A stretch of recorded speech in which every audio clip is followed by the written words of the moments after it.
Before Gor Mahia became Kenya's biggest football club, it was never supposed to exist.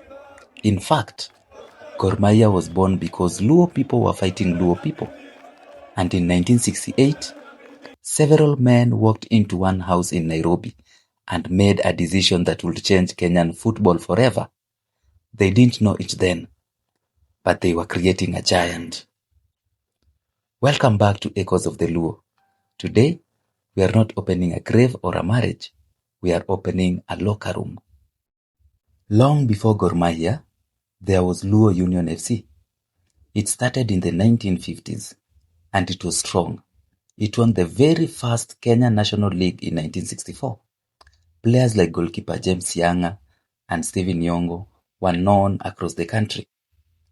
Luo Union was not just a football team.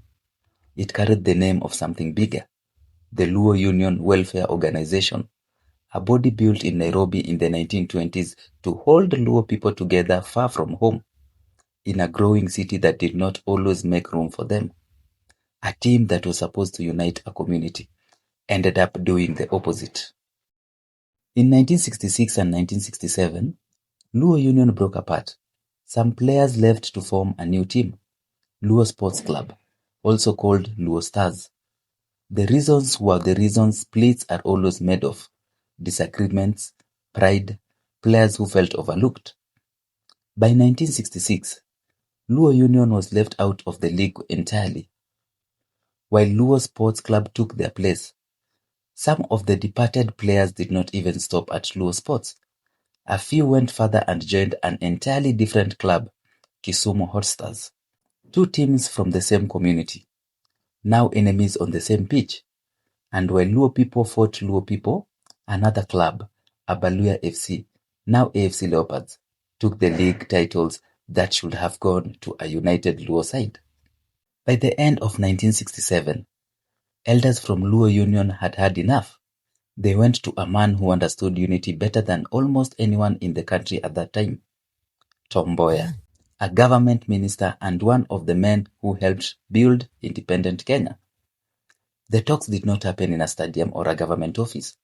They happened inside Mboya's own house. Respected Luo leaders sat at the table.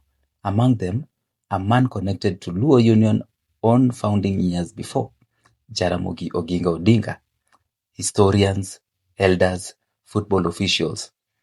Not to talk about football tactics, to talk about whether two angry factions could sit in one room and become one house again. On February 17th, 1968, they reached an agreement. Luo Union and Luo Sports Club would stop being rivals. They would become one club. Here is the part most people miss. When two rivals factions merge, the natural move is for the stronger side to keep its name and swallow the other. That is not what happened. The elders did not call the new club Luo Union. They did not call it Luo Sports Club either. Keeping either name would have meant one side had won and the other side had lost. And the whole point of the house meeting was that nobody was supposed to lose. So they reached past both factions entirely to a name that belonged to neither side and to all of Luo history at once. We have told his story before. The Luo healer whose medicine was feared across the region. And decades after his death, his name would heal another divide. Not in a homestead this time, but on a football pitch. A name that could not be claimed by any faction over the other became the name both could stand under. That is the real function of the name, not just honor. Neutral grounds. What started in one house has not stopped growing since. The club that was born to end a Luo on Luo fight became Kogalo, House of Kogalo, and later earned a second name from its own dominance, Sirkal, the government, because for years nobody could touch them.